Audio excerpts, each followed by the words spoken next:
Welcome to Nothing So Whole as a Broken Heart at Edinburgh Anarchist Feminist Book Fair 2021.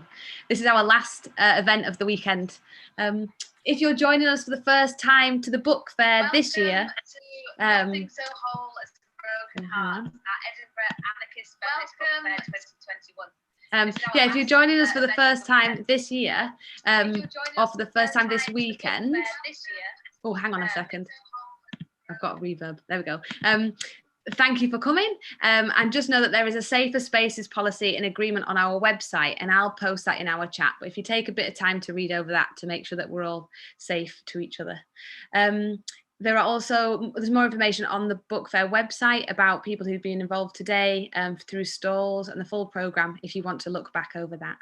As ever, the book fair is made possible by people giving their time and labour. So all donations today go directly to the speakers and organisations taking part. If you can, please consider donating via our PayPal, and I'll put that in the chat box as well. We're keen to hear feedback and how you've accessed the book fair and how to improve it for next year. And we want our programming and our spaces to be as accessible as possible to as many people as possible. So if you have any thoughts about your experiences and you'd like to share them, we've got a feedback page on the website. Our speakers tonight for the final event are Cindy Milstein, Alice Ross, and two organisers from Pink Peacock, Joe and Misha. Cindy is a diasporic queer Jewish anarchist who loves shaping and sharing magical spaces with others, with a jewel for books and grief, and journeying through the messy, beautiful life by practicing as much solidarity, care and love as possible.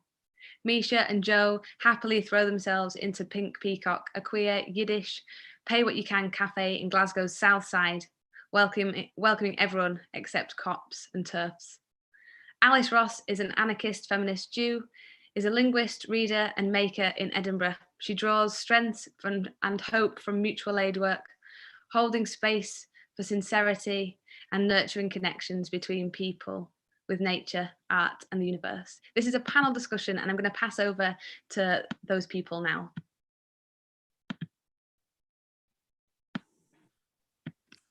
Hi, I'm Cindy Milstein and I'm going to start us off, and each of us are going to do about 10 minutes and then we're going to have a dialogue together, and toward the end we're going to incorporate some questions. If you want to type those into the conversation, feel free, and we will wrap up with a song. So I edited this anthology, which was published by AK Press. It's called There's Nothing So Whole as a Broken Heart, Mending the World as Jewish Anarchists.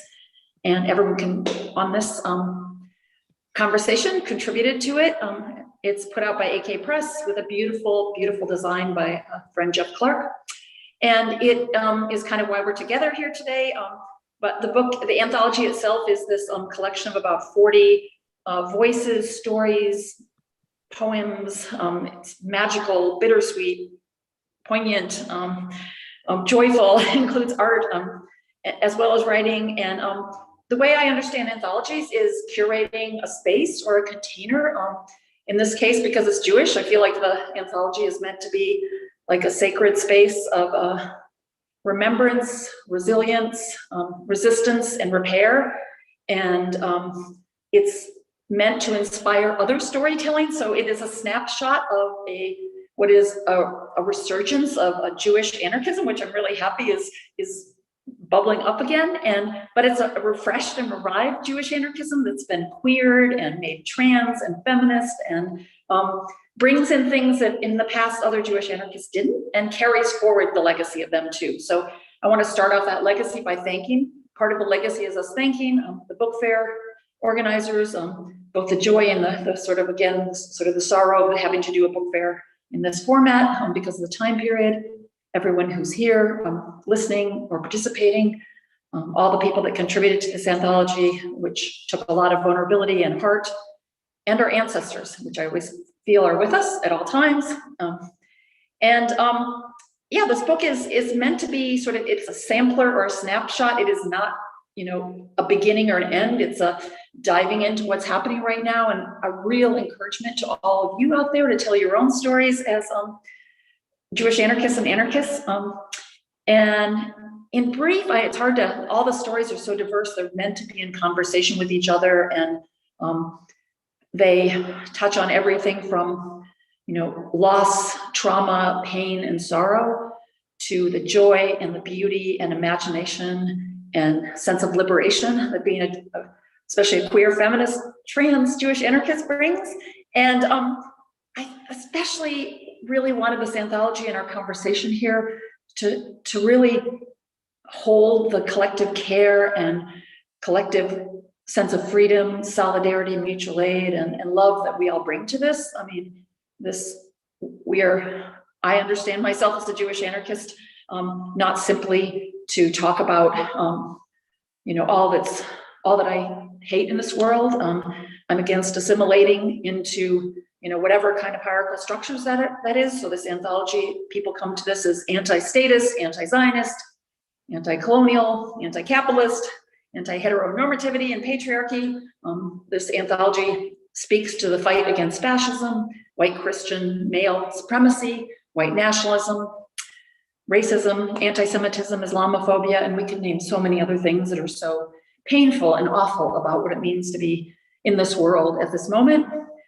But to my mind, what I draw strength from this anthology and from everyone here and all of you listening and our ancestors is that we are already in the here and now, prefiguring the world to come. We are already doing that world. And we are doing it ourselves. We are self-organizing through our own autonomy and self-determination. And again, really our love and our dignity and our tenderness toward each other, with our big hearts, our big broken hearts, we are here.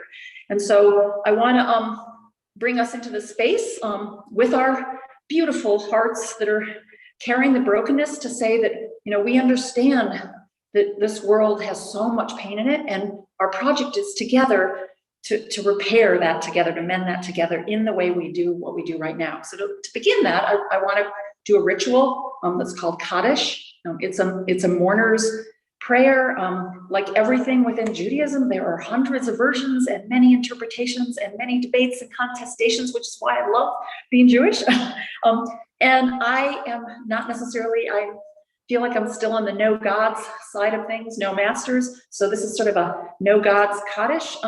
But I want to do this ritual because I think I really want to hold, including this book there, that we're all in our bodies and our hearts and minds holding the trauma of this past year or now 15 months of pandemic and isolation and all the many other losses. So I want, while I'm saying this, if you want to think of the names or say them or write them down or draw an image of the losses that you've experienced and the love you hold for the things you've lost. I'm just going to read a Kaddish that is also a feminist. It's a slightly revised version of a Mourner's Kaddish by Elliot Bat-Tzedek, who's co-founder of something called Fringes, which is a feminist, non-Zionist, and largely queer Havara or fellowship, started in 2007 in Philadelphia. So I'm just going to read this and then I will end. And after that, we'll go into over to the Pink Peacock. So often am I lost, yet through the pale, yet through the tarnish, show me the way back. Through my betrayals, my dismay, my heart's leak, my mind's sway, eyes broken glow, groan of the soul, which convey all that isn't real. For every soul to these hands careen, and let us say Amen. Say what you will show me the way back. Say you will show me the way back, my rock, my alarm. And yet in shock, and yet in shame, and yet in awe, and yet to roam, and yet to stay, and yet right here, and yet away, and yet hallelujah, my heartbeat speaks. For you live in all this murk, and two in the clear, and two in our wreckage. You are the mirror of our souls. Let us say Amen. Life may harm me, rob me, ream me raw, try me, even slay me. Over all you will prevail. Let us say Amen. Say you shall loan me a tomorrow. Say you shall loan us all a day. To all those of us who are called we and they and us, let us say Amen. May their memory spark a blessed revolution.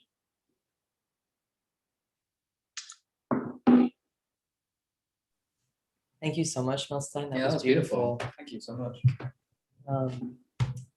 I'm Misha, my pronouns are he, him. And I'm Joe, my pronouns are also he, him. We are the co-founders and two of the board of directors of the Pink Peacock Cafe in Glasgow.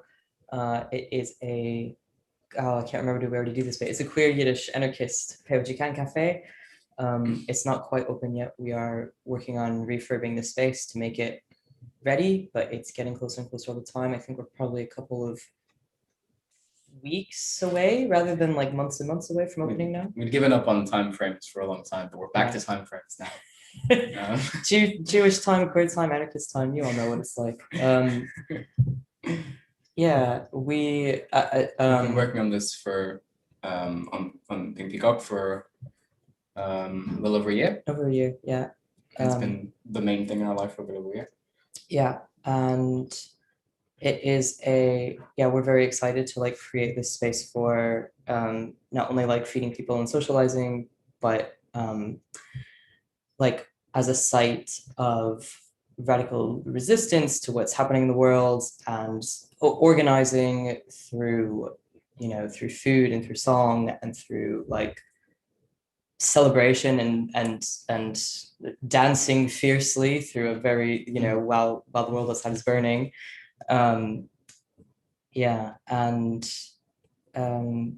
In terms of the anthology, which you should all buy and read, I will shamelessly plug the book. I think it's amazing. Everyone's done a great job. Our piece in it is the Havdalah blessing that we do, which we say every week. So for anyone who doesn't know, Havdalah is the separation ritual between the end of Shabbos and the beginning of the new week. So Shabbos is like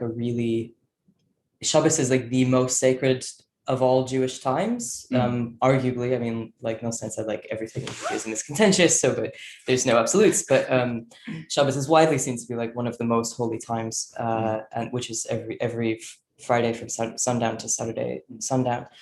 And it's also one of like the most like imposing, in a nice way, consistency in like a regular Jewish life. Yeah. I found it to be very grounding. And Havdalah, so you mark the beginning of Shabbos by lighting candles and saying prayers and having bread and wine or whatever, grape juice or whatever. And you mark the end of Shabbos by doing Havdalah, which is a ritual that engages, it's meant to engage most of the senses. You smell something, you taste something, you feel the warmth of the fire, you sing. We lead discussions. We do a Havdalah ritual on Zoom almost every week. If you're Jewish, you should come along if you like. And the blessing that we have in Milstein's anthology is one that had like that I adapted from an adaptation from I don't know where the sort of origin of it is, but it's in English and it is also godless because that is our preferred flavor of Jewish ritual. And it was really, I was so surprised at how many people found it really liked the blessing and found it meaningful. So I'm glad that it's in the anthology for people to use and repurpose and adjust for their own, they can reinterpret it again. I want to, because we do so much like talking as the cafe. I want to maybe contextualize like who we are as individuals a little bit. Yeah, I think it's a nice. You up for that? So I'm an anarchist Jew, of course, that's why I'm here. I'm also bisexual and trans and sad. I feel like those are my sort of main character traits right now. I'm busy, but I feel actually really lucky that I've been really, really sad recently, but more recently still, I've been feeling energized by all the work that's happening with the cafe because we're finally in the stages of like putting new coats of paint on, and that feels like, oh, it's fun happening now. There's nothing more real than paint. Paint is real. Sanding is not real. You can't tell that it's happening until you start painting it. So I'm feeling like quite energized. We had the cafe window was smashed a couple of days ago, and that was a bit of a setback, but actually didn't surprise us very much. We as people smashed not by us, we should say. No, Like, well, I thought that there was wasn't what I like was an saying. accident. No, we didn't accidentally smash it. Somebody Mhm. maliciously smashed it. And at first we thought that it might have been like hate crime motivated, but it turns out it was more likely than not it was just random, because lots of other shops also got smashed up, and we don't really have anything in common with them other than just being on the same road. So that was obnoxious, but we're actually doing okay, and we've received nothing but support, which has been really uplifting and nice. I think during the pandemic, in terms of our own broken hearts, like we've been pouring ourselves into the cafe, but we've also been building like an international diasporic Jewish community, which has been I've found really healing. I've been making more of an effort to like ground myself in Jewish time and in the Jewish calendar, which has been really, grounding. And if you observe every Jewish day, you're never at a loss for things to do, which is really good. It helps me. There's Jewish rituals where you literally just count the days. So in a pandemic, when time feels very like abstract and like floaty and untethered, it's really nice to have these communal rituals to do. I think one of the best things about Jewishness is how community focused it is, that like you can't really, you can do it alone if you have to, but you're meant to do it with other people. So we're finding ways to do that even though we're physically separate. Yeah. Do you have anything to add before we toss it over to Alice? Yeah. Let's talk about you. I'll talk about myself quite briefly. I'm Joe. I'm also bisexual, which is how we met.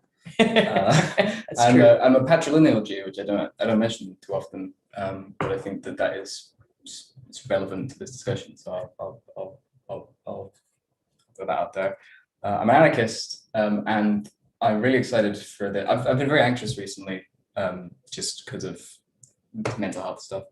But I'm feeling really happy right now to be able to talk about the anarchy, the anarchist kind of descriptor for the cafe and for us, which we don't really get to talk about as much because it's usually the queer or the Yiddish stuff that is focused on. So it's nice to be able to. I'm really happy right now to be in a space with some very lovely people to talk about Jewish anarchy. Anarchism. Yeah.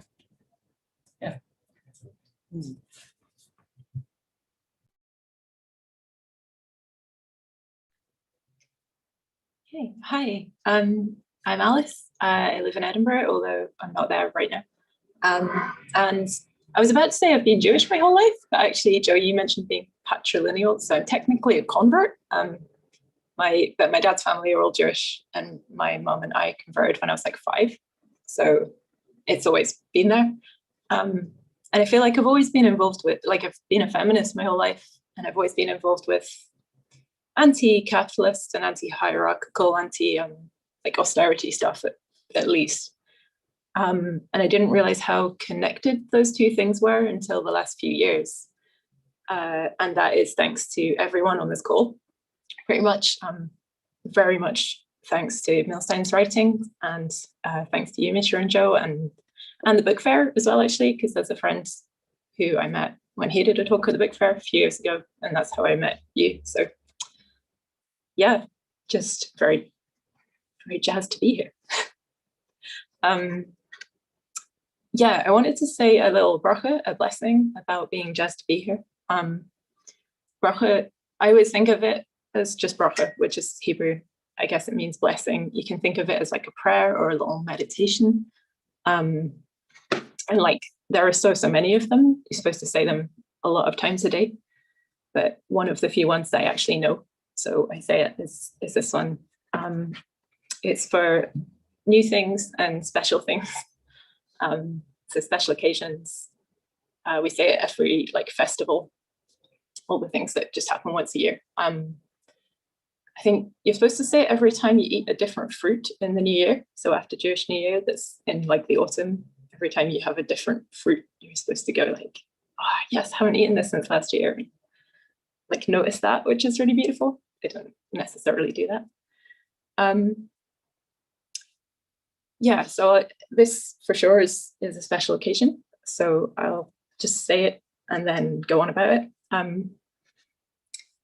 The Hebrew, I guess, is just what I've always said, and then English I've gone kind of God optional because I don't want to get into discussing God just now. So yeah. Baruch atah Adonai, Eloheinu melech haolam, shehachianu v'kiyamanu v'higianu lazman hazeh. I haven't done a beautiful translation like your Havdalah one. I've just got. I'm thankful to you, the life force of the universe, who's granted us life, sustained us, and brought us safely to this time. So yeah, this really ties into the piece that I wrote that's in the anthology. In a sense, it is just about being happy to be here.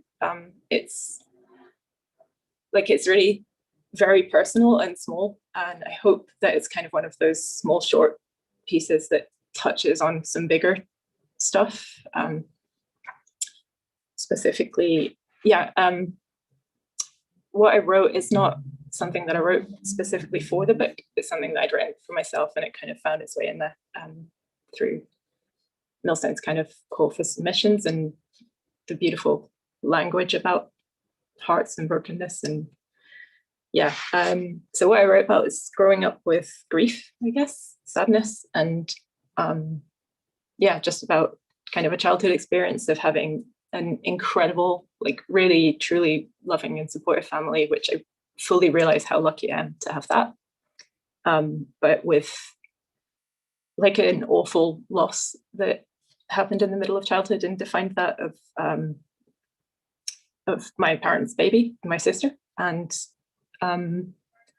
yeah, like what I learned from that, like a lot of things about how parents are not all powerful. There are some things that are totally beyond everyone's control, and about my parents being human and having feelings and stuff. And just, yeah, a lot. And so I learned to see that I was being raised by these people who are like working and raising kids, but also at the same time handling this like awful loss and dealing with that, and how we went on and found things to celebrate and be grateful about. And yeah, so there's that like sense of wonder and fragility as well, like understanding how kind of fragile a thing the human body can be. And so yeah, I class that as like realizing that I'm alive and what that means. I think there's some stuff to say about what we do as a society with like women and women's pain, physical and mental pain. And there's a lot that we could talk about how as a society we like deal or don't deal with grief, because it's really hard to talk about. And I don't have a great analysis of all the reasons why that is and why there's those taboos and stuff. I don't really want to, I want to go on about it forever. So I can recommend Milstein's other book, Rebellious Mourning, about mourning with you. And actually in the book, There Is Nothing So Whole as well, there's a lot of like really beautiful, wonderful writing about grief. So I was going to say you should read it if you're interested in grief, but also you should read it. Just everyone should. It's beautiful. But yeah, I wanted to address the bracha and the words of like what or who I'm thanking when I say that. I think I really like the fact that it's in the plural. I noticed, it's not about I'm thankful that I'm here, it's that we're here like together, because it wouldn't be the same. I know we're virtually together.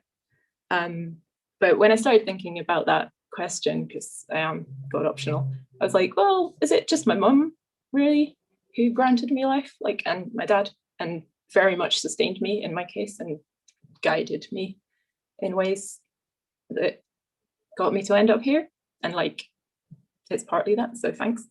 But like so many other individuals as well, because I read it as not just like made it so that I'm alive, but got me here doing what I'm doing. So like I was saying, the book fair a few years ago and meeting all of you and those connections, like my brother is who recommended me Milstein's writing originally, so that person, and like,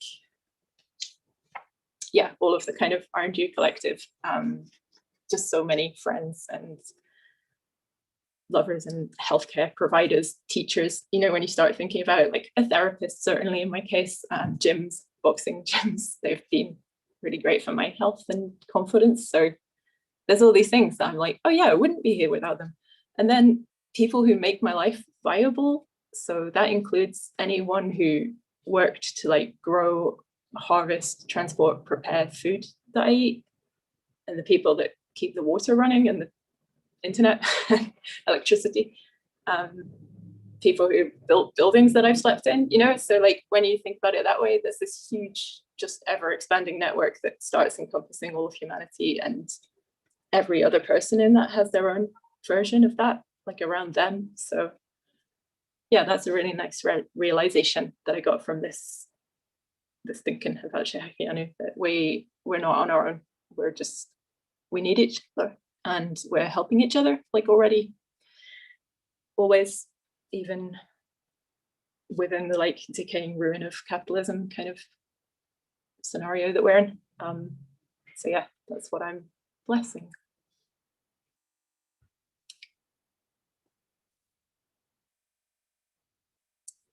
Back to you, I guess, Milstein.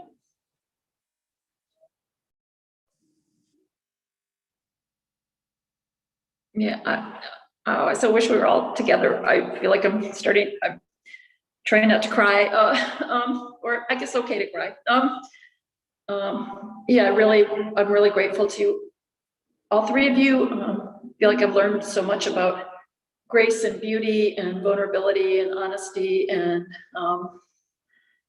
I think like this year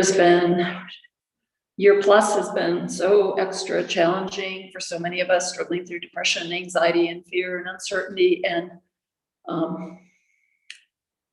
this anthology was supposed to be done before it, and then it kind of was finished in the exile of a pandemic, is how I understand it, where we could not be with each other, and that is still so hard.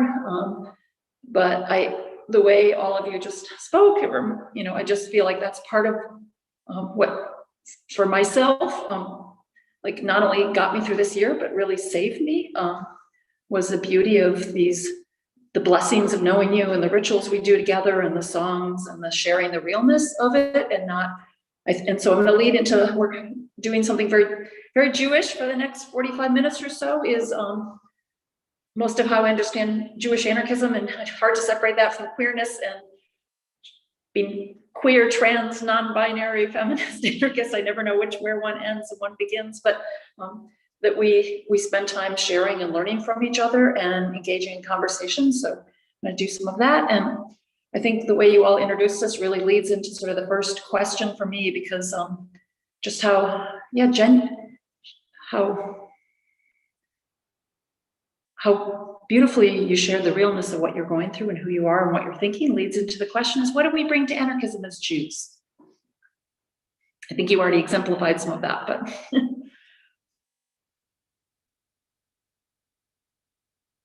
So, okay. Yeah, what do we bring to anarchism as Jews?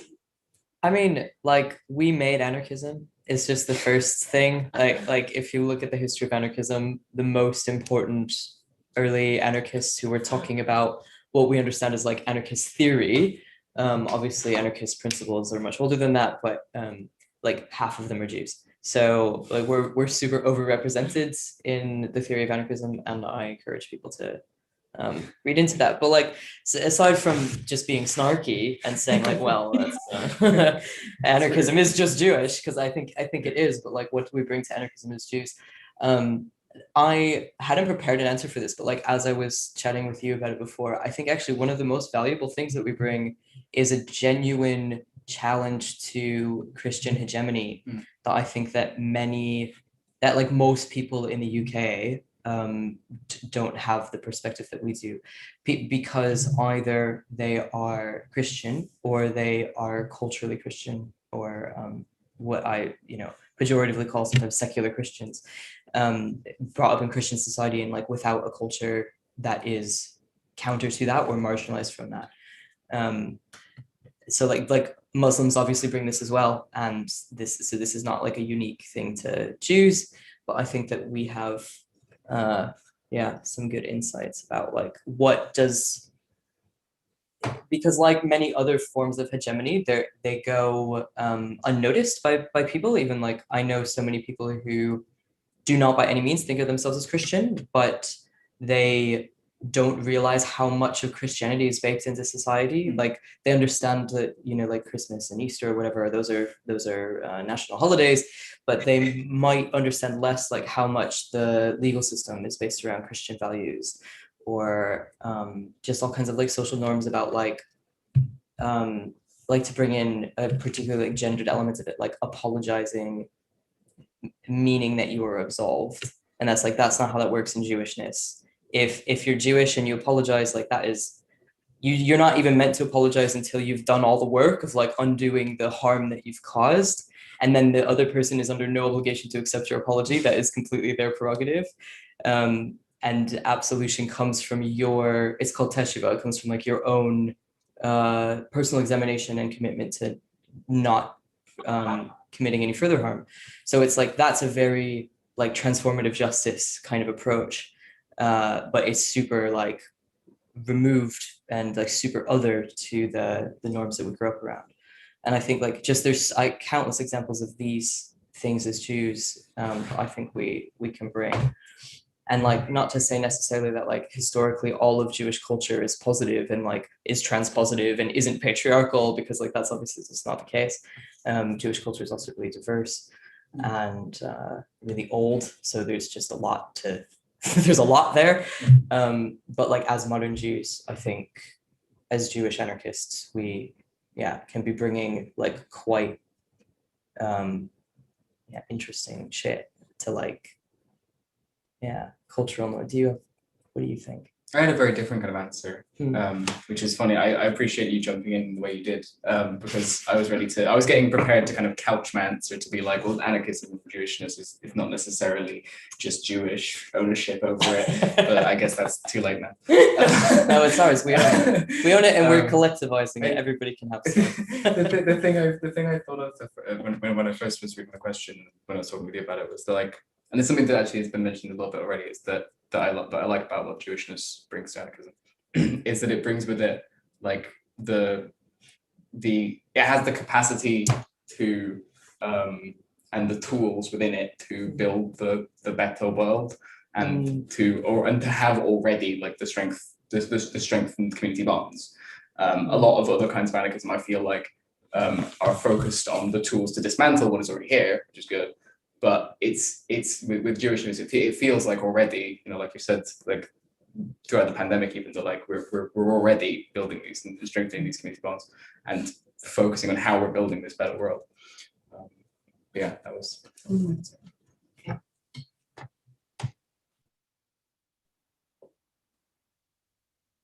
Yeah, I love your varied takes on whether we started it, own it, we're sharing it. I think we're sharing it. That's good. And I hadn't thought about the kind of history, just very me. I guess I was going to say it's like almost too obvious to say that we have maybe enhanced awareness as European Jews of like the anti-fascist struggle and how heavy that is. That's like it feels too obvious to mention, but then sometimes you talk to people who don't have that understanding and you're like, it's like depressingly easy to not know, I guess. You spoke a bit as well, Misha, before about the kind of community and communality, the importance of congregation, which I think is huge. I think anarchism, and I think that's Jewish culture and anarchist culture, to like get together with other people to do things that you can't do by yourself and overcome differences, because definitely with Jewish communities, there's going to be a lot of differences of opinion and practice. So you find ways to make them work. And that kind of, I hesitate to say resilience, but there's like a fragility, a vulnerability and a strength of being othered, which I feel like I've grown up with. You know, I was like the kid at school that doesn't have Christmas, and then later was like, oh, I'm the queer teen at like high school in the late 90s in the north of England, if you're wondering. And then being like the outspoken feminist in the games industry in the 10s, like all have this thing in common of being like you've got to be tough and soft and flexible and understand that there are different ways of being and living and stuff. I guess, I don't know if you know how sometimes like rich white cis guys will be talking and someone disagrees and they're like, I don't know how to handle this. I feel like none of us on this call, like we probably got over that by the time we're about 10. It's like, yeah, there are different ways of being out there, and that's really important because that opens up the possibility of changing everything. You know, I think, yeah, anarchism really needs to be able to believe that. Yeah. The other thing, oh, sorry. Alice, I'm sorry to interrupt you. I mean, this is Jewish time, so I guess we get away with this, but I just wanted to jump back on that and be like, on the back of you saying, we're used to, like, we understand otherness and diversity. We know how to like argue compassionately. I think like we know how to like disagree in good faith, which is something that I feel a lot of leftist and queer circles could do with learning. I think to be sad, sorry, Yeah. to back onto the end of that, but like, and to maybe be a little bit dour, but I think dour. I think Broken hearts. It is, yes, but I think part of that, and I don't have much more than this to say, but like I think part of that is why it always it feels kind of why Zionism always feels like such a betrayal, particularly outside of all the other reasons, but like because it ends up being like discussions between anti-Zionist Jews and Zionist Jews, like ourselves, like anti-Zionist Jews. That's the exceptions that thing. I feel like you say. I don't feel like I can have a good discussion or debate with a Zionist. Yeah. It's, you know what I mean. Yeah. As part of that emphasizes why that feels. Yeah, you are really good at that, Misha, specifically, I think. Or I don't know, both of you, but I really admire it in the way that the cafe deals with things online, because yeah, I don't know if I hope I'm learning from y'all about that. And yeah, and certainly I have seen Jews who can have constructive discussions with Zionists, maybe not like the most committed ones, but the ones that are low-key. Yeah, just the final thing I was going to say was kind of about, sort of similar to what I was saying before, I guess, about the regard for human life. So I always had this understanding, even as a kid, that like, you know how we've got a lot of commandments and they're very weighty, from like, you know, you can't carry things on Shabbos to what you can eat and fasting and stuff. But like above everything, I think there's like a higher commandment that if somebody's sick or like in danger and you can help them by breaking any of the other ones, you go break all of them. It's not just even like, it's not just a negative thing, as I understand. It's like paramount, so that if you have a chance to help somebody out, then it would be huge transgression to not do that. So I think what I took away from that, again, that was a child's understanding, so it might not be quite right, but there's like this deep belief that life is important and precious and worth something and fragile, but also that we have to take responsibility for ourselves and for other people. And I think that's, yeah, anarchism needs that as well, that like faith in people and that being ready to put value on our lives, that they're worth something, and that understanding that we depend on one another. We're not, you know, on our own. So yeah. Oh, I love all the, I feel like we could keep talking about this for so long. I keep thinking about this, like what this question actually lately after the anthologies come out, and I really love everything everyone said so far.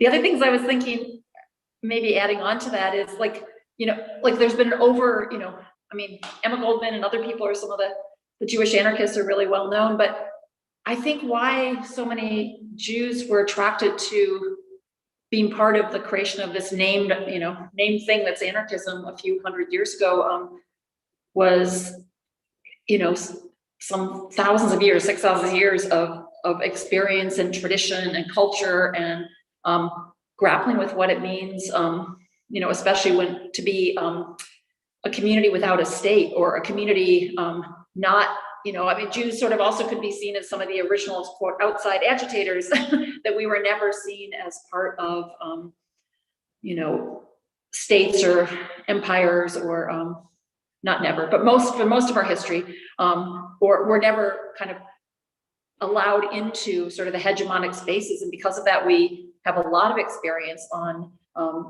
self-organizing our own spaces outside of those, which seems fundamental to anarchism. And to me, the project of anarchism. And I really appreciate also just I keep thinking about this as like we bring to anarchism a way of like getting through the whole of life, all the sort of joys and sorrows of life, and doing that with all sorts of different. I really love that you mentioned sort of the transformative justice-ness within Judaism, and I can think of so many other examples where Judaism sort of gives us a framework and teaches us how to, specifically related to this book fair, for instance. There's a lot of traditions, even if they are often over many thousands of years in sort of a cis framework, but there are many traditions of grappling with the obligation and necessity of consent over our own bodies, and that's led a lot of us Jews to also not just gravitate toward anarchism, but feminism, and there's also a lot of traditions about other genders, including ones that are not binary or don't fit in boxes that we can draw, that I think as Jews we bring into anarchism, but that we understand that we are none of us meant to fit in boxes. So I think that's part of just how we sort of wrestle with ideas. We're like it's an obligation in a way to continue to think through everything that we believe in relation to changing contexts, including again our bodies, our gender, and the other few things I was thinking of all of you were talking is there's a real sense for me within Judaism that I forget that, I always forget that quote, but it's we will not finish the project of sort of repairing the world or making it whole again, but we are obligated to not step away from contributing to that. And for me, this notion of an imperative to make the world better in the here and now, it brings to anarchism, instead of it just being a sort of a negative of how we want to tear it down. About as Jews, I think we bring this sense of an obligation, as all of you said, there's like many things within Judaism about mutual aid and collective care and communal structures. But yeah, the last thing when you were all talking, I was thinking, what's so incredible about this history of thousands of years is because we've been outside of all, most really hegemonic structures, that we are border crossers. Those of us, I want to stay in the diaspora. I want to be all of us, creating communities wherever we are, scattering seeds, being really intentional about where we are in terms of creating spaces. And that crosses all sorts of, within Judaism, there's multiple languages and colors and genders and ideas and traditions. And there's this, we're really used to what it means, I think, to try to, do to me what I understand is kind of at the core of anarchism, which is how do you balance, a collective freedom with our own autonomy to self-determine. And Judaism has been about that pretty much the whole time. We're none of us the same, and we exist across the globe, but somehow, when you get Jews together, we may all do Shabbat differently, but we are all excited to do Shabbat together. There's a framework that we can step into that with. In the same way, book fairs, there's lots of different tablers, and we can debate. We don't like all the ideas within anarchism, but we're also overly so joyous to be together with each other in that differentiation. Does anyone else have any thoughts on this question? Since we've been chatting about this, what we bring to anarchism as Jews?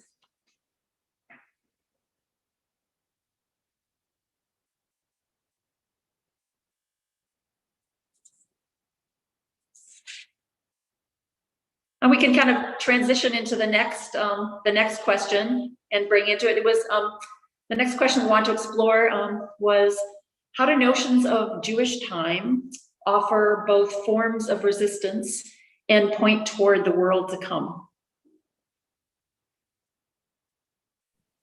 I want to talk about Shabbos because you were just talking. You just referenced Shabbat. So yeah, I mean, like we've already see. This is why I did the Havdalah blessing for the anthology, because I'm really into Shabbos right now. It's like the whole I mean, like Milstein said, like everybody does it differently, but it is a 1 day a week when you not only rest and are like free from the obligations of work, but it is meant to be a taste of the world to come, which means that you have to, and in order to experience that, which like I don't feel like I've actually come even close to, like in the like sort of 2 or 3 years that I've been trying to observe Shabbos, you have to build that space for yourself and build the time for yourself. So not only do you have to carve aside the time and go like, okay, on Saturdays I'm not doing anything work related. No social media. No social media. No, like, I mean, we're not Shomer Shabbos, so there we use electricity, for instance, and that's that doesn't impinge on, that doesn't feel like work to me, and that feels fine. Yeah. But you have to spend the rest of your week as well, like building this sacred space that you can have on Shabbos then, right? Like, because if you're, I mean, there's this sort of the sitcom version of it is that like on Friday afternoon, you like crazily like run around your house cleaning it so that it's clean for Shabbos and you don't have to clean on Shabbos. But it is we do that as well, but like you also have to spend the whole rest of the, I don't know, it's just like Shabbos doesn't last all week, but I'm thinking about it all week, if that makes sense. And I think that just like Jewish time more generally, it's like I found it's so good. It's such a good like I mean Jewish time, like that's an ambiguous phrase and I like that, but I guess what I mean is like the Jewish calendar and the Jewish relationship to time I find really, really useful. Like the time we set aside for mourning, and the time that, like, whether or not we're mourning individuals, we set aside a time every year to do collective mourning, and I find that really meaningful. And though it's really difficult, especially when we're in a pandemic and we can't do it together, and we set aside time for joy, and we set aside time for rest, and time for, like, I don't know, yeah, time for building a hut in the garden. That's important as well. And I've finally started to get into a rhythm where like it feels like where it does feel like a little bit of a taste of the world to come, like whatever this is, like a taste of what it will be like after revolution, or after I don't know, Elijah finally comes and it's no longer just a glass on the table. And it's where you're not thinking about the shite things, you're thinking just about the nice things. And it's real good. But it's also just the structure of it is so, and this feels like cheesy, but it's like, it feels like this has been perfected by our people. It feels like we know how long it takes to mourn. And now we do it. And there's a structure. And so like when someone dies, you can just Google how long you're supposed to do it, and there's an answer there for you, because our people we've been doing it for so long. Mm-hmm. And there's something really comforting about that. And obviously you change it for yourself and what you actually need, but like you're right, it does feel, and it's like, in my experience, it works really well. It works really well. I don't know, what does that give us for the world to come? I'm not sure, other than go on, somebody else talk. I was gonna jump back on two things, I guess. So with Shabbat, I made like little notes for this, and I was like, Shabbat, it's the big one, it's so good. But I don't know if you mentioned, as well as not doing anything productive, we also have to not buy anything, which is amazing. Like, it's so beautiful, and so it's like directly exit the world of capitalism. Don't be a consumer or a producer on that day. Because I was thinking about it, and I was like, well, don't get me wrong, I'm glad that we have two, at the moment in my life, I have a 2-day weekend instead of one, but that's not capitalist time. That is workers' rights time, which again is Jewish time. I'm pretty sure we can claim that as well, right? But definitely when I was younger, the weekend was like time to go shopping, because I'm very old, so we didn't have the internet. It wasn't always shopping time. And that's, it's great that we are commanded to not do that. It's like a direct refusal of the way that, because for all I have a 2-day weekend right now, that has not been the case throughout my working life, and it's not the case for everyone. And like more and more, there's this always on thing that is, it's so bad for everyone's body and spirit, I think. I know like during the pandemic as well, a lot of people have been finding that because you're always at home, like why not just work on the weekend and after work and whatever. So yeah, it's super important that we have that injunction to not just say no to the kind of gig economy and all of that stuff. And I guess, yeah, so we bring that to anarchism, but then somewhere in between there's a feeling that it's not just like we should opt out because we're the chosen people. I think also we regard other people as valid people, and yeah, everyone should have like a time to weep and a time to laugh and all that stuff. That's an actual biblical source that I really love. There's a time to mourn and a time to dance. But yeah, I thought about it's interesting that you said like there's a time that you should mourn for, because what I thought about is yard site. So we've got a whole set of things for the anniversary of somebody's death, which it's weird to me in English that there's not a word shorter than the anniversary of somebody's death. Like I was thinking about, obviously recently we had George Floyd's Zikron Lebracha yard site, and yeah, like there's not that attitude of like you mourn for however long and then it's done. It's like you do that every year, and because you do something 20 times or 30 times, it doesn't make it less, like it makes it more, I think. So that's the other thing about Jewish time. I feel like Jewish time is round. It's this cycle, a lot of cycles, and like things don't go away, they come back every year. And the way that we kind of build more stories into, so we've got the Pesach like liberation story, and then the Warsaw Ghetto uprising happened at Pesach, so that just folds like into the story, and that's how it goes on.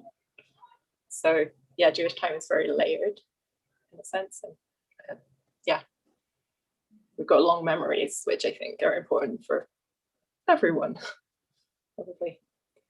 But yeah, circadian rhythms and like connection to nature. I really love that you mentioned like, so Shabbos is from sunset to sunset. It's not like a set time. So technically, I guess in winter, we live in Scotland and it's dark very early. We should be like, well, it's Shabbos now, like at 3 p.m. Which again is like really, switching off from capitalist time, which demands you to do things at certain clock times. It's like, it's bigger than us. It's not measured by mechanical clocks. It's measured by like if you can see the stars at the end of it, isn't it? So which is really beautiful and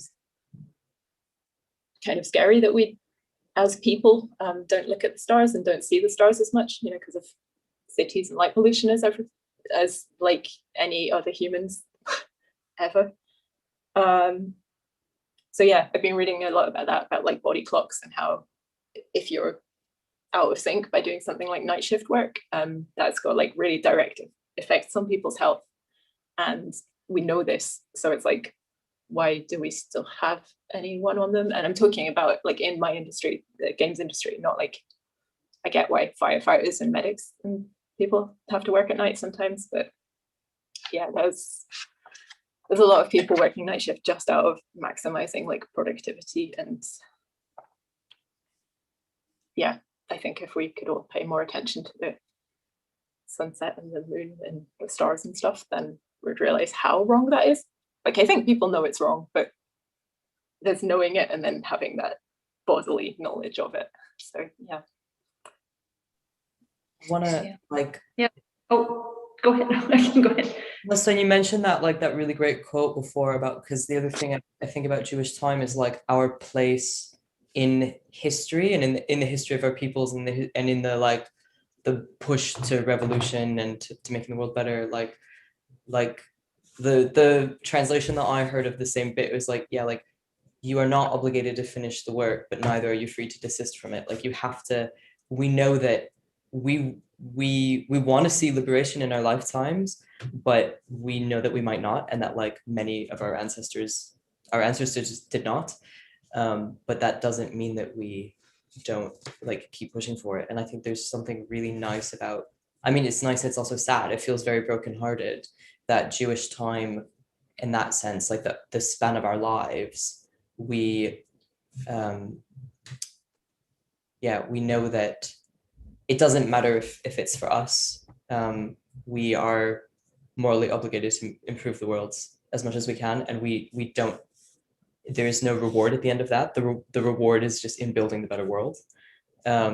Like the Jewish opinion on afterlife is varied, but the consensus there seems like there's no reward though. Like that's not the point. Like there's so many great Jewish afterlife theories. I won't go into them right now because otherwise we could spend the whole time talking about that. How much time do we have, by the way? Oh, we have about 35 minutes more, 35, 40 minutes. So we're doing okay.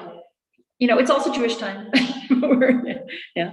No, I really appreciate, I was thinking there's so many other things like Jewish time. It's like, for me, so much of it is that it kind of ends up shaping more, the more and more you dive into Jewish time, the more you realize it's both cyclical, non-linear and contextual at the same time. And so that like our Shabbats aren't necessarily at the same time because we're looking up at the sky wherever we are. But yeah, there's somewhere I like really on Shabbat when we traditions and other Jewish holidays too of making bread that's strands woven together. I feel like that's how Jewish time is. It's weaving together like the ancestral time, the present and the future to come, all in the same space, but also weaving us together.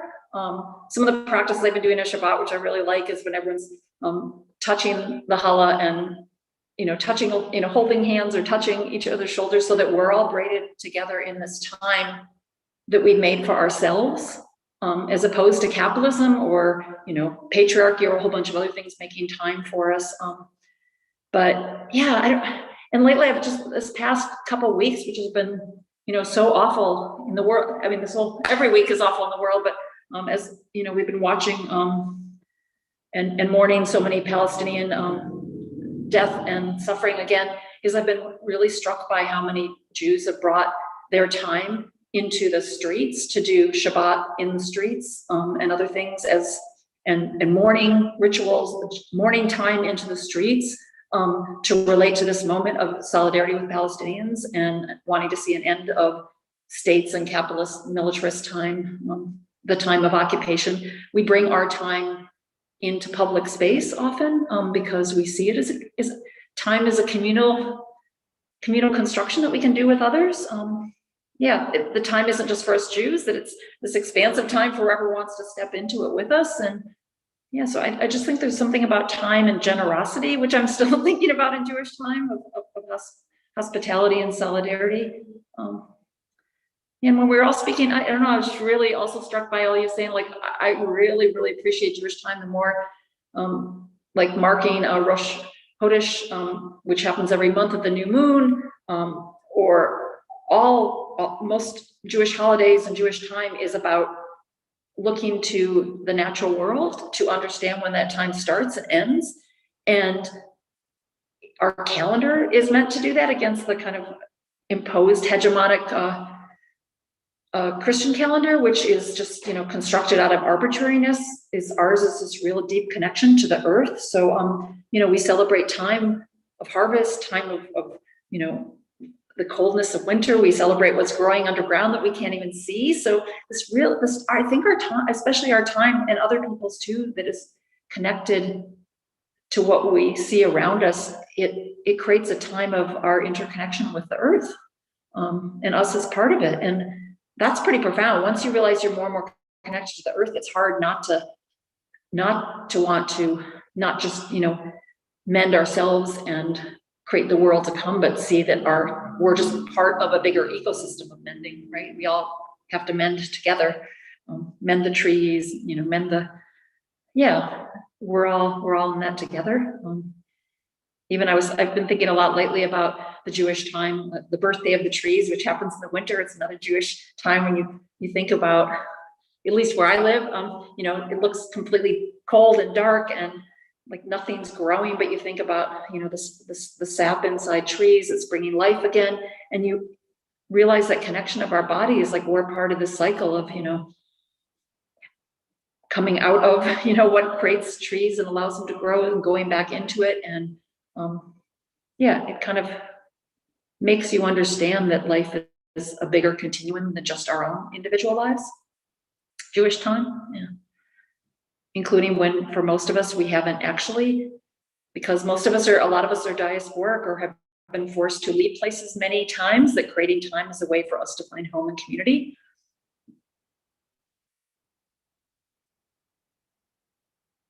Yeah, anyone else have anything other? There's so much to talk about Jewish time. We haven't even touched on some of the other times when I was talking about earth-based. I was really struck by there's also Jewish times to let the earth heal and mend and not plant it, not own it, not control it. That also comes out of Jewish time. Oh, and like the debts being forgiven every 40 years, just like no more debts. If you had them, they're gone.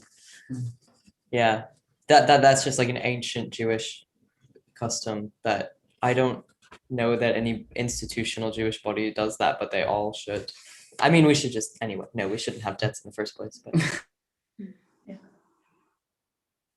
yeah, I think, I mean, it probably feeds into the next question as well, but like to echo kind of what you were saying at the start, Misha, in your intro about through lockdown, I think for me, that's been when I really realized the importance of Jewish time. And I've also been paying attention to the phases of the moon, like way more than I used to.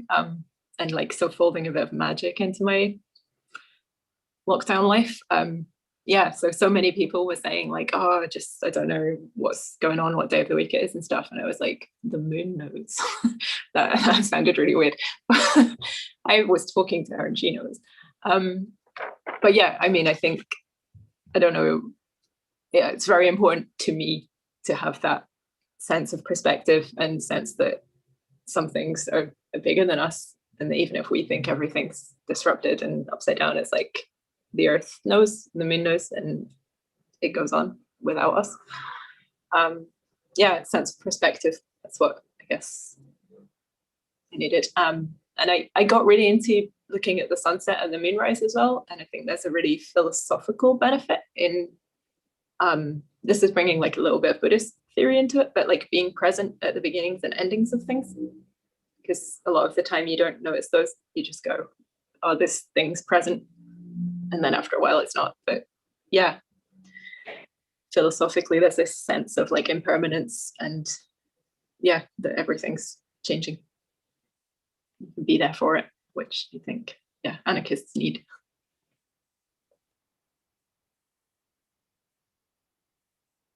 Yeah, I have to thank Pink Peacock. The Jewish time, besides creating beautiful Havdalahs, and another beautiful time you created was around Purim, where like a feminist queer celebration.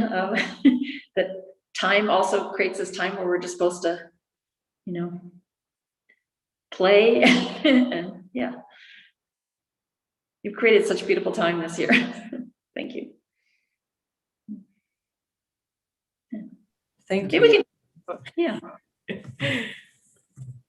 What's the next question? Yeah, let's move into that. We can weave the time into the next question too, if we want to keep talking about it. The next question we wanted to explore, we came up with all these together, by the way. What's the relationship between your spirituality and anarchism? Or another way to put it is, how does it inform your practices of mending the world? What is, that's a really, I was really struck with this anthology. I don't know, I was like, sometimes you don't see things till the whole is created in a way. And since the anthology has come out, I've had a lot of people who read it comment to me, wow, the new Jewish anarchism is so spiritual. That's such a shift. And that is a shift. Most Jewish anarchists in the past were vehemently either anti-religion or anti-spirituality, right? So this is a part of what the new sort of Jewish anarchism, and I think again, because so many of the new Jewish anarchists are queer, trans, and or feminist, there's been this bringing of a way to think about spirituality and anarchism together through our Judaism. So yeah, maybe you all can speak to that relationship for you.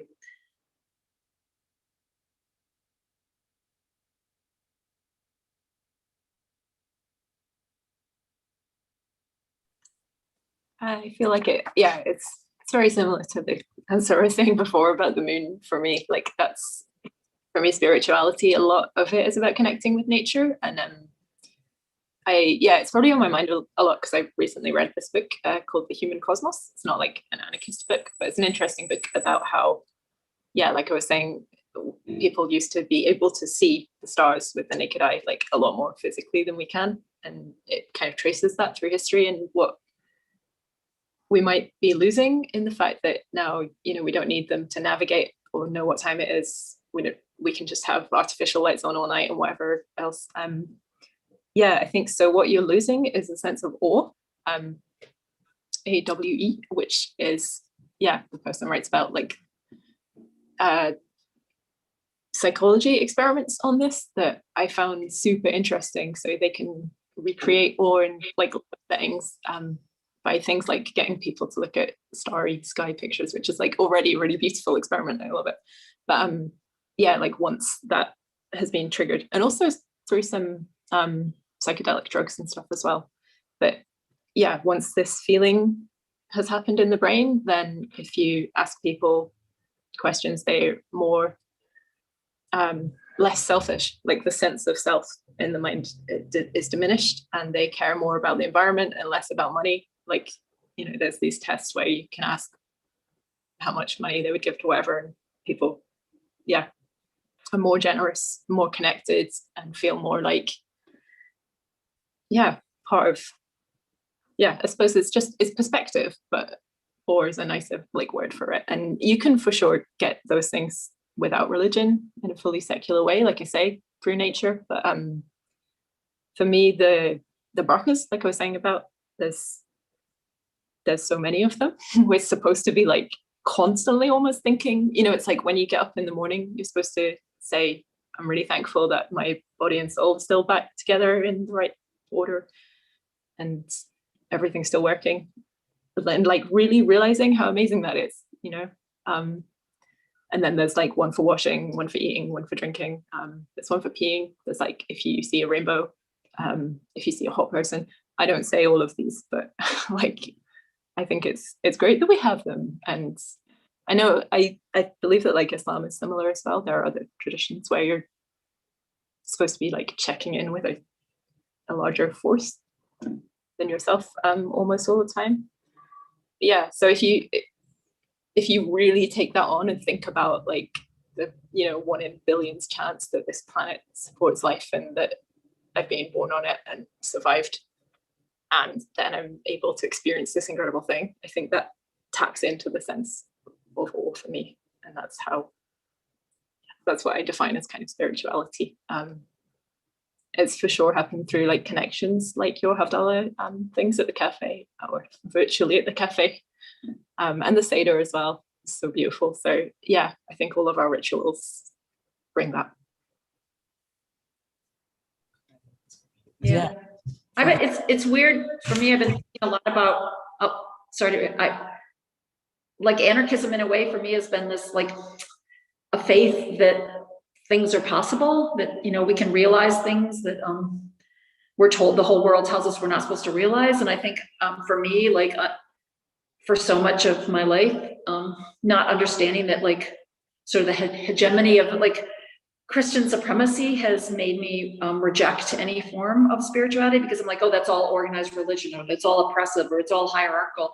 And it's really been this journey through this anthology, and you all and so many other Jewish anarchists in the current iteration of the resurgence of a Jewish anarchism is that we actually can have spirituality without hierarchy, without something above us, but something that gives us a sense of, messianism or utopian urging that allows us to feel and heal and understand. I don't know. For me, spirituality feels like the magic, something that's sort of bigger than us, but yet is not above us. It's not hierarchical.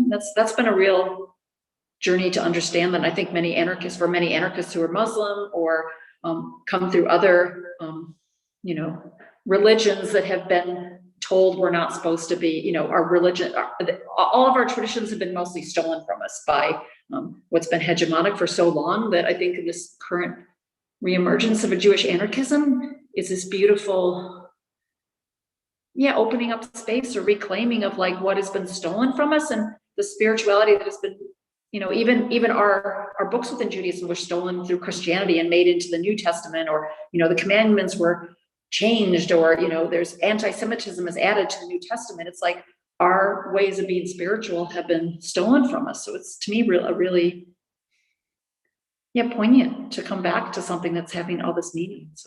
So yeah, I'm just really struck by that. What does spirituality look like without hierarchy? I think is our task. So, I'm sorry, I didn't mean to interrupt you, Misha and Joe. No, that's fine. That was really interesting. I'm happy to hear. Yeah, what was I going to say? Oh yeah, I was gonna say that I didn't really grow up very spiritually at all. My dad's who I love very much, my dad, but he has been quite atheistic, and he had a bit of a Richard Dawkins kind of face, which is, it's understandable. But it meant that like spirituality kind of was thrown out with that growing up.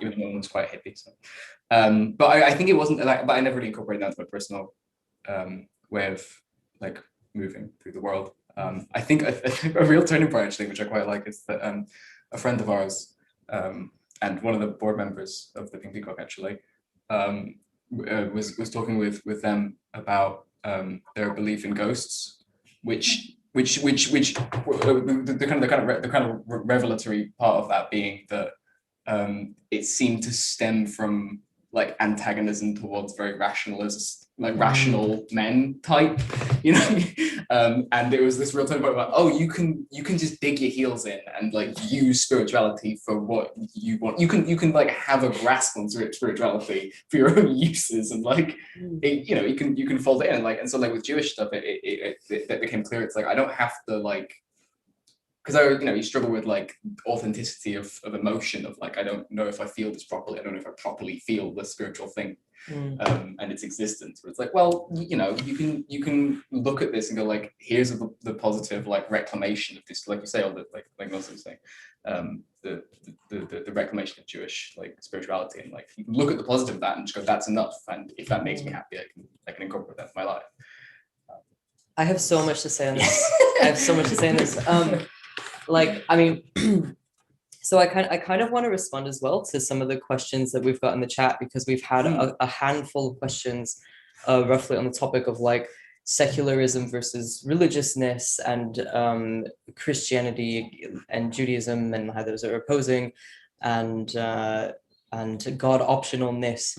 And I think, like we've said a couple of times, like Jews have many different opinions on many different things. So this is not like a polemic on Jewish thought or anything, but caveats aside, here's what I think. And that's like, there is no separating Jewishness as a culture and an ethnicity and value system, and all of the things that go with culture, with language and food and holidays and all of that stuff, from Judaism, the religion. These things are inseparable, in the same way that I believe like Christianity and Christian society are inseparable. They you can exist within it without faith in the religion, but these you can't tear them apart. And I think with Jewishness, like you wouldn't want to anyway. Unlike Christianity, like I don't want to spend too much time talking about Christian stuff, because it's just, that's not what we're here for. But like Judaism is people say religion or Abrahamic religion or monotheistic religion, and what they mean is Christianity. They don't know anything about Islam or about Judaism when they say those things, so overwhelmingly. And likewise, like there is no contradiction in Judaism between being atheist and being observant. Like we are observant, but just by the fact that we observe Shabbos and that we observe the holidays, and also neither of us believe in God. And that's not, there's no contradiction there at all. To be Jewish to me means to wrestle with our texts and our history and our traditions. It does, and to debate them actively, and to debate the idea of God actively, and to debate each other actively, as well as these like moral obligations to build a better world, and to protect the sanctity of human life, and to protect the earth. So like it's hard for, I find the phrase, like the term spirituality, it really turns me off because of the particular quirks of my upbringing. It just feels very like woo and very like, I'm not interested in that personally. So, but I also have found more and more meaning in like, connecting with nature and observing like the Rosh Chodesh, like in those senses, like the new moon that happens every month, paying attention to the moon is really useful and meaningful and does inspire that sense of awe. And I think, yeah, so for anybody watching who's like curious about how these things are different from like, the Christian way of thinking about secular versus religious and faith and what that is, it's like, just like talk to some Jews and some Muslims, because we have more interesting ideas, I think, and ideas that you haven't heard before. And in terms of my own practice, like I love lighting the candles and stuff. Like it doesn't feel spiritual, but honestly, I think the reason why it doesn't feel spiritual for me is because I've been missing the communal element. Like we don't have a shul that's happening right now. We don't have a synagogue to go to, and even if there was one, we wouldn't go because of the pandemic. So like so much of what I think gives people the feeling of a religious experience is being together and like breathing at the same time and moving at the same time and singing the same things and like being in this sort of this like, I mean, mob mentality, but more gentler. And especially the singing, Jewish stuff. Like the closest I got to this was like the Kenmure Street protest. Like that felt like almost a religious experience, being with and finally seeing people I hadn't seen in over a year. Like it was just because who live really close to me, because this was in our neighborhood, and we went down not long after we heard about it, and we were there for like 6 or 7 hours, and we were just sitting with a bunch of people who we knew and who we didn't know, and we were all there for one purpose, and that was to get people out the van. And that was, and the fact that singularity of focus, and exactly, it does remind you of like, or like it reminded me that it sounds like it was for you, spiritual. It was really beautiful. It was really moving in a way that like I struggle to describe without falling into almost like religious language. And I think that this is this is part of what we hope. That was very anarchist, actually. I think this is part of what we hope to build, like not just like we as the cafe, but like we as anarchist diasporic Jews, to build these communities across borders somehow, and navigating this with technology and like saying Kaddish on Zoom and like finding ways to make it work for us. Okay.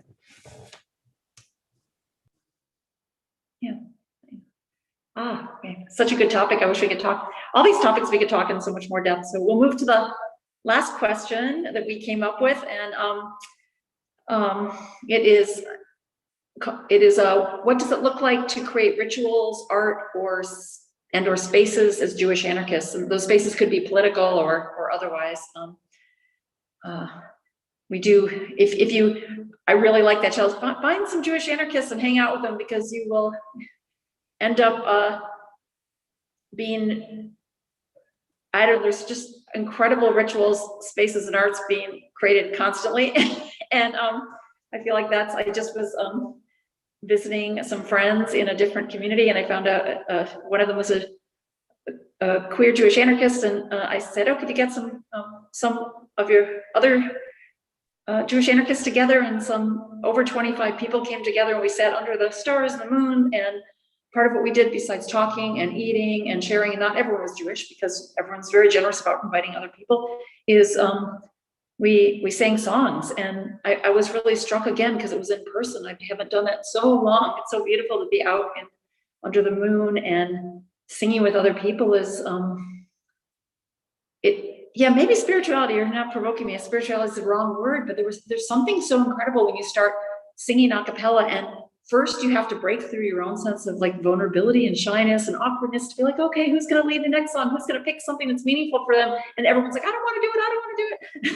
And then someone does, in this way in which you're sharing this part of yourself that's hard. And when everyone starts teaching, brings in the Jewish impulse to continually educate each other. So we all learn the song together.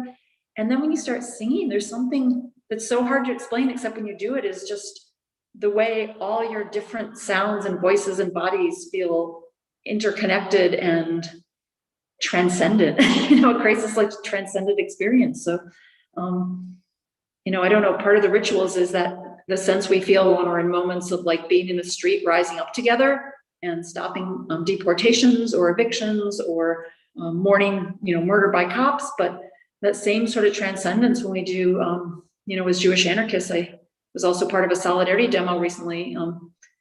And we brought some really beautiful banners that were, mourning the dead and mending the world, but also trying to look toward what it means to do solidarity and also not want to replicate states, creating space where we're able to be the fullness of who we are in solidarity with others seems really meaningful to me. So I will turn it over all to you and talk about maybe some of the beautiful spaces I know you've created around art or rituals or with your Jewish anarchism.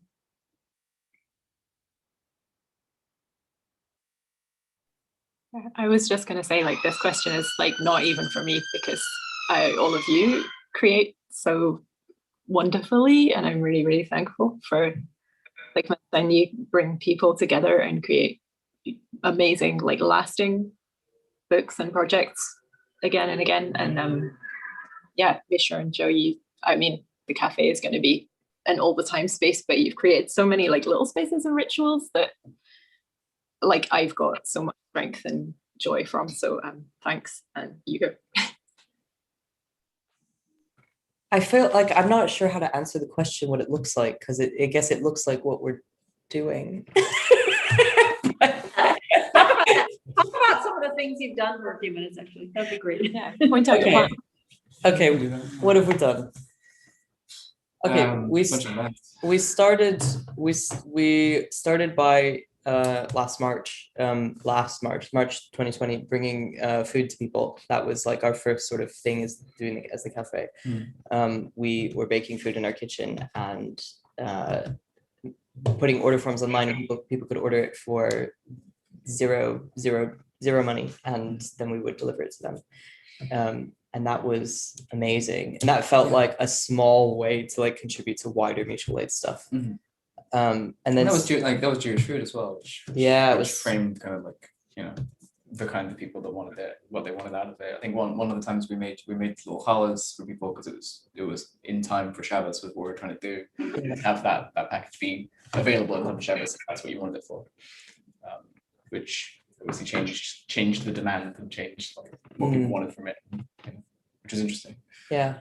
And then since then, aside from like just trying to build a literal physical space, which isn't done yet, we've been doing online events, like we've referenced doing Havdalah, which we do most weeks, where we do like a discussion, we do a bit of singing, and we pick a discussion topic and we moderate. I mean, mostly people self-moderate, but we're there to moderate the discussion about things like... That feels very Jewish. Yeah, and that feels great. It's always lovely. And then we do the ritual together. We've also done the Purim spiel and Pesach Seder that was also on Trans Day Visibility. And we are doing our first actually non-explicitly Jewish event, which is our queer midsummer party, and that's going to be on June 20th, which is on midsummer. But still, like, be made feels Jewish. Like it will feel Jewish, even though it's not like for Jews only or anything like this. But it is, like, I mean, obviously other cultures honor the planet and honor the sun, but we're Jewish, so it will feel like we're making it because we are. It'll be interesting to see the difference of like as a non-Jewish hosted like event. Yeah. Because that will be the first. We'll have a host, and she's not Jewish. And she's not Jewish. So that will be but she is queer, so it will be anyway. But I think it's what does it look like? Like it looks like. I mean, it's hard for me to put into words like the sort of feeling of the anthology, because I feel like, well, it looks like the book. It looks like it looks like the brokenness of like the burdens of the world that we're born into and that we inherit, and then like creating beauty and joy from that, but without like forsaking the part of us that is sad and mourning and troubled, and like holding these things together. And I feel like this is very Jewish, of like constant, like even our most joyous holidays are about like they tried to kill us, but they didn't get us. And it's like there is this like the balancing of those two kind of like very contrasting emotional Yeah, states. yeah. So that's my best answer. It's good. Thanks. Do we have any? I know we're coming to the end of this time. I don't know if there's any other questions that were tossed out from people that were listening that you want to share. I know Misha, Joe, you were looking at the chat. Yeah, we're okay. There's been some very nice. Yeah, There's been really lovely comments. Or we could, if you want to just read a few, and we can then kind of do final thoughts that kind of maybe touch on any of them. Okay. Give me a sec to pick a good one that we haven't touched on. Yeah. While you're looking at that, I forgot to say, and was reminded that if anyone wants to get the anthology, apparently I am on Turtle Island across a big body of water. So the book has been out for a while, but it has taken a long time to come across into the time where most of you are, and where the Edinburgh Anarchist Feminist Book Fair is happening. So the book will be out June 11th, and AK Press is in Edinburgh physically, and I think people can go by their space and get it. So just if you want the book, and if you want to find beautiful Jewish anarchist spaces, look to the Pink Peacock as listing events, or get in touch with any of us. I think we're all on social media, and I know any of us I shouldn't speak for everyone, but I'm pretty sure it's true. All of us are always really happy to speak to other Jewish anarchists and weave you into spaces, or people who aren't Jewish who want to understand Jewish anarchism more. So. I will second that. We love messages from the Jewish anarchists and just other anarchists. I think sometimes we don't get to them. Yeah, say it's like, but though if you do have something important you need to tell us, please email us rather than DMing us. I think the question that I want to sort of hear our like closing thoughts for is like just being cyclical again. Like, what's the origin of the name of the book and of this session? Let's talk about that.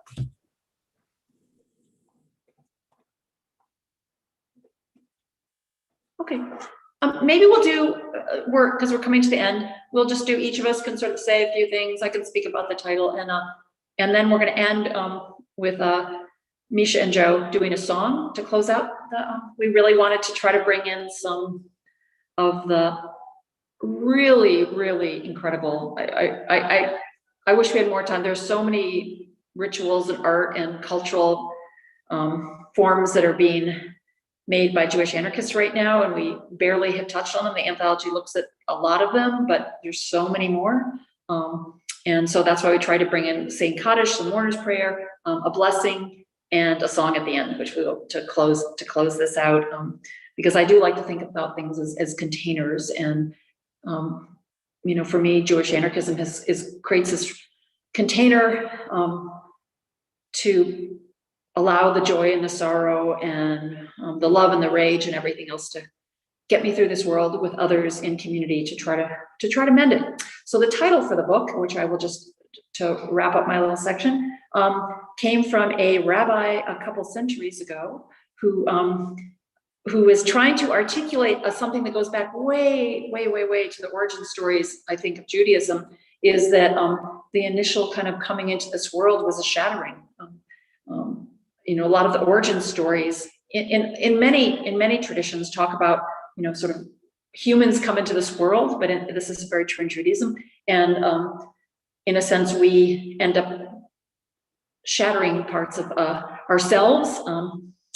There's a beautiful origin story. If you look at the actual origin of the Garden of Eden story, not the Christian version, but the Jewish version, which is many debated, is that Adam and Eve were not even gendered to begin with, and in a sense, we came into the world with all these parts of ourselves, and even our gender was shattered at the beginning into many parts, right? They were then got labels. So this impulse for us to try to bring back our task is to create a sense of wholeness.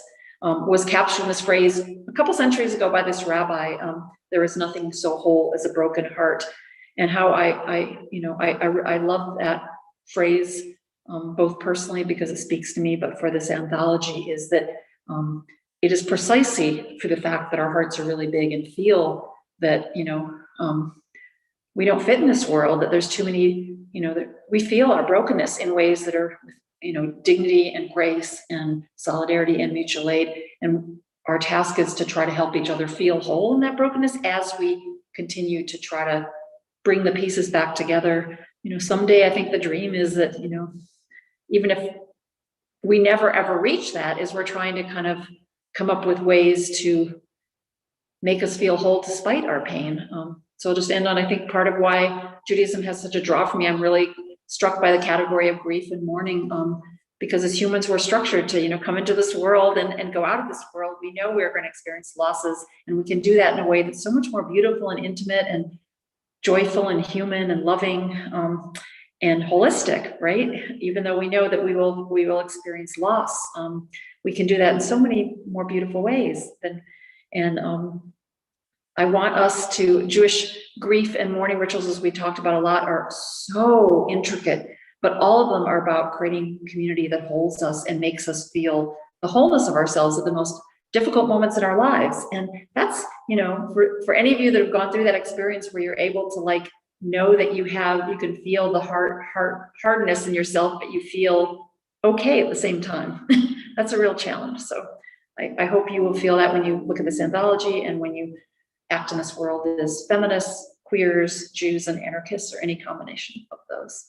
So Alice, do you want to have any final sort of thoughts about anything? Sure. Yeah, we're gonna have the song last. That's right. Good.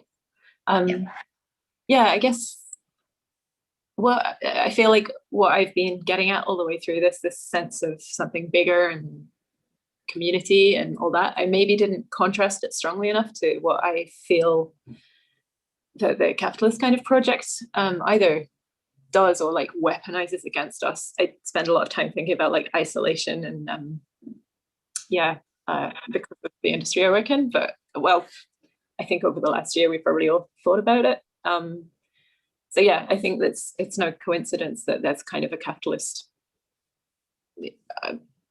story that you're on your own. It's like a zero-sum game and you need to get stuff for yourself and just try and be hierarchical and get above others, and you don't need anyone else or any of that kind of shit. So I think just notice how damaging that is psychologically and spiritually as well as socially. And I really loved Milstein. I heard you speaking on something else about the book's cover with the pomegranate image, about how the pomegranate is full of these little things that are sour and sweet and non-hierarchically arranged inside the circle, and looks a little bit like a bomb. That's just the most beautiful. I love it. Thank you. So I guess that's my closing thought. When I talk about feeling small, I mean small like a pomegranate seed, and in amongst it with all those others. So thanks so much for everyone for listening, and I'm really sorry we couldn't do all the questions. We can maybe try and address them later, but I hope that you all feel like pomegranate seeds, held in this tough and gorgeous skin with us. Well, I know I feel like a pomegranate seed. That's so beautiful. That's very sweet. Closing thoughts about I wanted to say, one of my interpretations of this wonderful phrase about wholeness and brokenness is that in contrast to what we are taught about it under capitalism and under sort of patriarchy, is that our emotions are vulnerable and are a vulnerability and a weakness, and that we if we're feeling broken, the way towards wholeness is to push that aside and to be productive and power through it or whatever. And I think that I really it feels radical to instead claim that no, our brokenness contributes to our wholeness, our brokenness and our in not only witnessing our feelings of loss and pain, but embracing them and really feeling them and processing them and talking about them and sharing them and collectivizing them. That is what leads us to wholeness. That is what leads us to understanding ourselves and understanding each other. And I think there's power in our emotions, and just this simple, because these are parts of ourselves that we are encouraged to deny, like especially men and boys, but everybody really. And I think I find there's so much beauty in vulnerability. Yeah. What do you think? Oh, that was perfect. You did it. Should we sing a song? Let's do a little song. Yeah.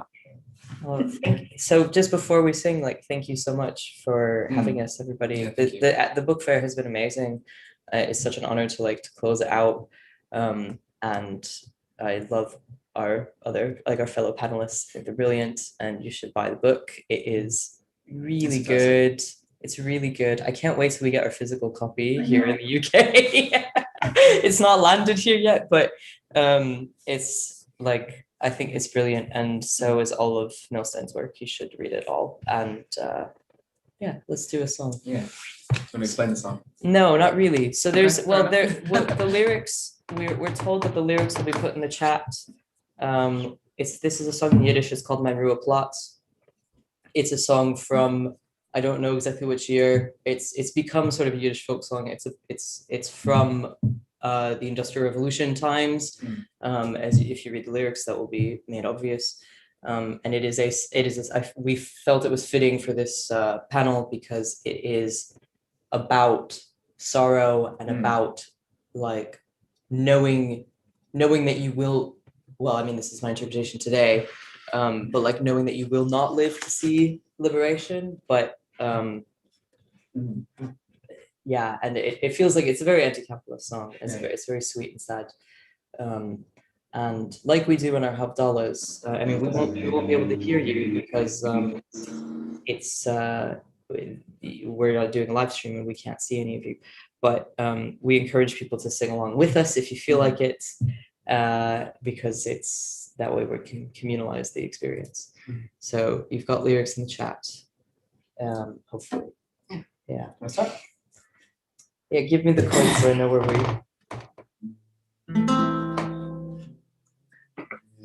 Durch mir ruht dir mirten drinnen, gefind's mich dort nicht mein Schatz.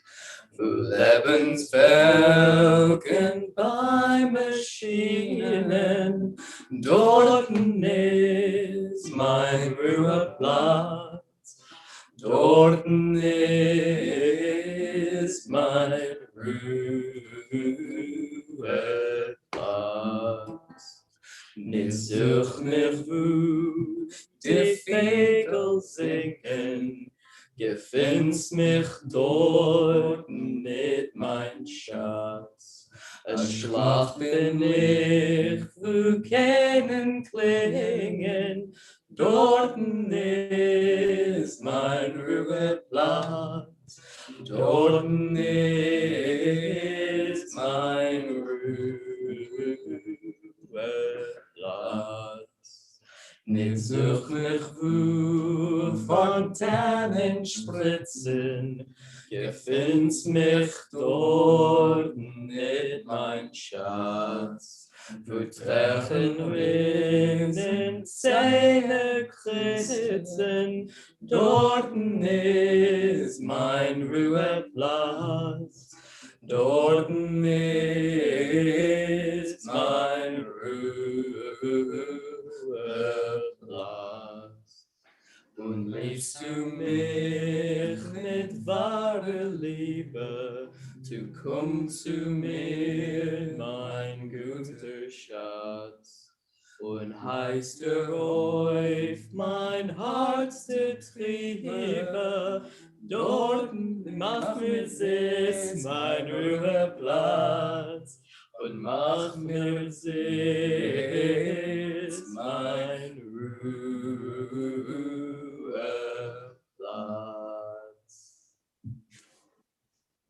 Thank you so much. Shukriya.